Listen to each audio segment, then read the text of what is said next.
ভয়াবহ দুর্ঘটনা পশ্চিম বর্ধমানের আসানসোলে নিয়ন্ত্রণ হারিয়ে তাণ্ডব চালায় পুলিশ লেখা একটি বাস। এর জেরে আহত হন অন্তত 12 জন, যার মধ্যে রয়েছে 7 বছরের এক শিশুকন্যাও। তার অবস্থা আশঙ্কাজনক। জানা গিয়েছে তৃণমূল প্রার্থী মলয় ঘটকের সমাবেশের পরে এই ঘটনাটি ঘটে। অভিযোগ, মদ্যপ অবস্থায় এক সিআইএসএফ জওয়ান বাসটি চালাচ্ছিলেন। দ্রুতগতির ওই বাসটি প্রথমে কবরস্থানের দেওয়ালে ধাক্কা মারে, তারপর একের পর এক দোকান, অটো, অন্যান্য গাড়িতেও ধাক্কা মারে।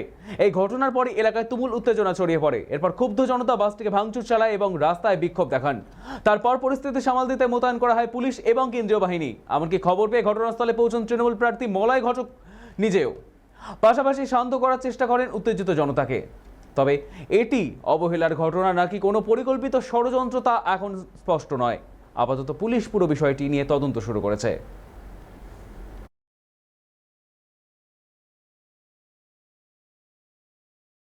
जो एक्सीडेंट हुआ, जो भी इलेक्शन के चक्कर में जिसका घर का बच्चा नुकसान है, उसको क्या दे रहा है सरकार? ये सेंट्रल सरकार या ये रीजनल सरकार क्या दे रहा है? हम लोग को जान दे रहे हैं, मर रहे तो हम लोग। ये जो बोल के दिया कि हाँ पुलिस डीएससी है, बीसी है, सब यहाँ पर है।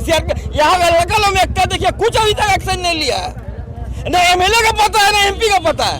छोड़ दिया ऐसी हम लोग को खाली वोट के लिए। हम कोई पार्टी का विरोध नहीं बोल रहा है, हम एक सच्चा मुसलमान है। हम अभी क्या चाह रहे हैं? हम खाली वोट लेने आएगा। अभी जो मर गया बच्चा, उसका वोट बाद में होगा। अरे जो बच्चा मरा उसका हिसाब दीजिए।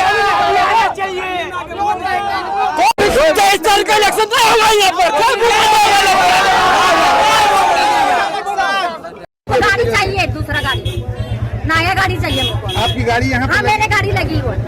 तो कौन गाड़ी धक्का मारा? पुलिस के गाड़ी, मिलिट्री के गाड़ी। मिलिट्री की गाड़ी धक्का मारा। জম্মু ও কাশ্মীরে ভয়াবহ দুর্ঘটনা। পাহাড়ি রাস্তায় নিয়ন্ত্রণ হারিয়ে খাদে পড়ে যায় একটি যাত্রী বোঝাই বাস। সোমবার এই মর্মান্তিক ঘটনার জেরে মৃত্যু হয়েছে অন্তত 15 জনের, আহতের সংখ্যা বহু। দুর্ঘটনাটি ঘটেছে জম্মু এবং কাশ্মীরের উধামপুর জেলার কানোটে এলাকায়। জানা গিয়েছে, রামনগর থেকে উধামপুর যাওয়ার পথে একটি বিপজ্জনক বাঁক ঘোরার সময় বাসটি নিয়ন্ত্রণ হারিয়ে সোজা খাদে পড়ে যায়। খবর পেয়ে দ্রুত ঘটনাস্থলে পৌঁছায় পুলিশ এবং উদ্ধারকারী দল। এমনকি স্থানীয় বাসিন্দারাও উদ্ধার কাজে হাত লাগান। এরপর আহতদেরকে দ্রুত হাসপাতালে নিয়ে যাওয়া হয়, পাশাপাশি গুরুতর আহতদের এয়ারলিফটে করেও নিয়ে যাওয়া হয়। অপরদিকে এই দুর্ঘটনার কথা সমাজ মাধ্যমে জানিয়েছেন কেন্দ্রীয় মন্ত্রী জিতেন্দ্র সিং। সেখানে তিনি জানান, প্রশাসনের সঙ্গে নিয়মিত যোগাযোগ রাখা হচ্ছে এবং সব রকম সাহায্য পৌঁছে দেওয়ার ব্যবস্থা করা হচ্ছে।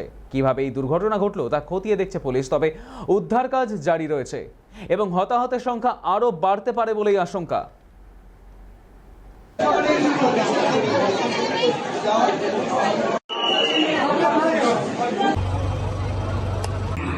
रामनगर उधमपुर जिला का एक बहुत बड़ा हादसा है।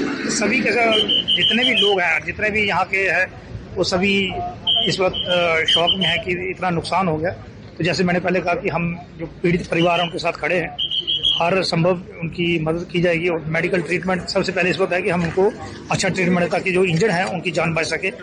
तो ये हादसा जो है, जैसे मैंने पहले कहा कि एक रामनगर से जो ड्राइवर है शायद अपना कंट्रोल नहीं कर पाई गाड़ी, जिसकी गाड़ी नीचे आई और एक ऑटो से टकराई। ऑटो में भी सवारियाँ थी, वो ऊपर वाले की मेहरबानी से वो बच गए हैं। तो ये सारा 15 के करीब कैजुअल्टी हैं। इंजर्ड जो शिफ्ट किए गए हैं उनका ट्रीटमेंट जो चल रहा है।